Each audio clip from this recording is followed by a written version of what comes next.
When it comes to Arknights Endfield, the number one thing that people gonna remember and talks about it even after a decade later is definitely gonna be how impressive they nailed the graphic and the optimization. This is like a miracle in gaming. What people don't realize is also a miracle to human psychology. Huh? The graphics so good. For the first time in your life, you wanna turn into a raindrop and fall onto this lizard woman's tummy, evaporated by her hotness, so you become part of the air she inhaled? Maybe that's just me. But do you know what's harder? The optimization of this game. You don't need a good computer to run it. My name is Ryu. I will be doing commentating videos on Arknights Endfield and hopefully some digestible guide in the future. So please do like and sub. I don't think it takes an expert to see that when it comes to gaming design on graphic versus optimization, there had to be some levels of trade-off. Like in Whirling Waves, they use Unreal Engine. They were leading ahead so hard in graphic and visual than any other gacha game at the time, until the Arknights Endfield. I mean, like, why do you think I'm making this video? While WoWa had the best graphic at the time, it comes with the cost of optimization. There were jokes about the optimization of Whirling Waves is so bad that you could survive at the top of the mountain cause it's gonna heat up your phone like crazy. Even with the improvement of optimization, patches after patches, it becomes less buggy and laggy, but still very demanding on your hardware. If they were to consider the optimization from the beginning, wouldn't that mean more access to people who own potato phone and the computer? I think one thing that contributes the success of Genshin has a lot to do with optimization. Instead of going for the better visual and the graphic, they choose optimization over that. They use Unity engine that has a reputation for smooth and stable performance, but lacking of graphic, and compensated with art direction. Cause the game is meant to be run on both PC and the mobile phone. Cause why would I play a game that my computer and my phone can't even run it, and that grant massive accessibility to all the kid that isn't allowed to have a gaming PC? I think lots of people overlook this part when it comes to analyzing the success of Genshin. What I wanna say is that it's all about give and take. If you want better graphic, your optimization gonna be sucks. And if you want the optimization, then your graphic isn't gonna look as pretty. But Arknights got both. It is so good that it doesn't matter if you like Arknights Endfield or you are just a hater. We all agree that the graphic and optimization are totally insane. It's almost like they broke the rule of physics. And the part that God brings up the most is the scenery of Wuling. There is no human being that could walk into Wuling without dropping their jaw. It is hands down the best scenery amongst all the gacha game. This is even better than some of the AAA game out there.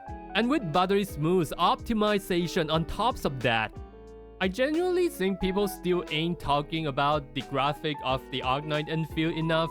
The game with good graphic is kind of everywhere, but having both graphic and optimization is rare.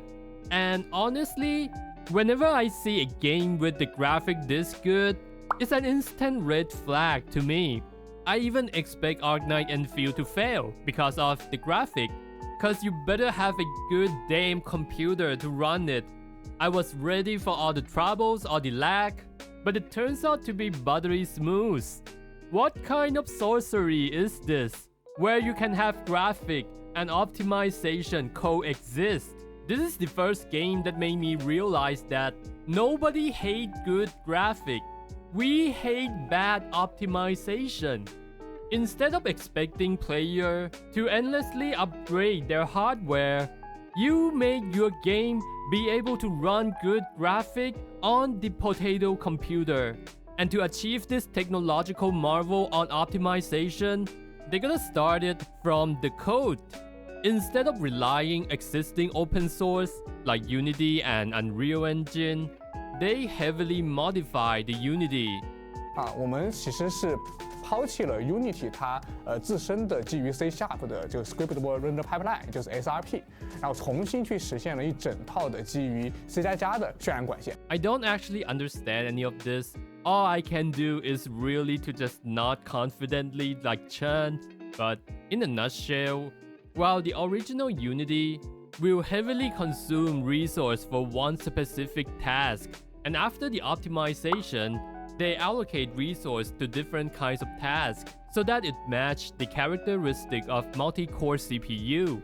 Feel free to elaborate and in the comment I will pin your comment. And this is the GPU optimization. While for game like Honkai Star Rail, which is not particularly demanding, take 27 time to render, but in Endfield they take 13 time to render. Just like how we compress the factory, they compress multiple graphics into one rendering. And it's not just the technical optimization, they also do the optimization by design. Like, they put objects right behind the transparent layer, cause the more depth it has, the more resource it's gonna take, while maintaining the aesthetic environment. Like this one with the curtain right behind the glass, cause it's gonna take crazy amounts of resource if the glass overlapping each other. The sleeve of Yvonne is transparent on one side, but not transparent on the other side. Cause as I mentioned earlier, when two transparent objects overlapping each other, it's gonna take a hell lot of resource. The source of this lighting in this building isn't coming from outside, it actually illuminates by itself. This beautiful waterfall here that you see all over the Wuling is actually just a moving pixel, a GIF. Instead of building an open world like Wuwa and the Genshin, their maps are actually really big sandbox, but with smooth transition from one map to another. I don't understand why would that makes the game run better.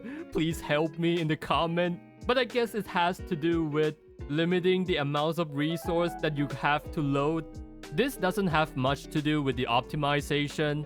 The thing is, when the object is far away from you, they would use separate kind of models that take less resource, and when you get close to it, it replaced with another details model. It's a pretty common rendering tactics in all the 3D game, but the transition isn't that smooth. But in Arknights Endfield, they use this desert transition. You basically morph from one model to another by giving up the random pixel. That's what they said in the interview. I would highly suggest you to watch the original video if you want anything further. There are subtitles that translate everything. I don't think every single game dev should be making their own code like Arknights Endfield, cause that need a lot of time, commitment and effort to even pull that off. But I do think the company as big as MiHoYo kind of should, if they ever want to revamp the Genshin like what they did to Honkai 3, or maybe any other new game. Anyway, let me know what you think in the comment, and see ya!